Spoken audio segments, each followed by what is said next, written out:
Vamos embora ligar o ventilador Carescape. Inicialmente, vamos conectar as mangueiras aos registros de ar comprimido e oxigênio. O amarelo sempre vai ser ar comprimido. E logo após, vamos abrir o registro até o ponteiro indicar 3 ou 4 kPa. E logo em seguida, colocamos o do oxigênio, que é verde, e abrimos também até 3 ou 4 kPa.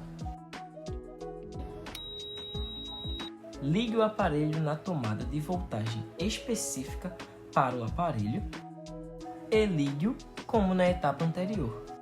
Após a tela de início, você precisará pegar o circuito e conectar no próprio ventilador. Só então você poderá verificar o sistema dando o play e logo após você pode tocar no i de informação para detalhar a verificação do sistema.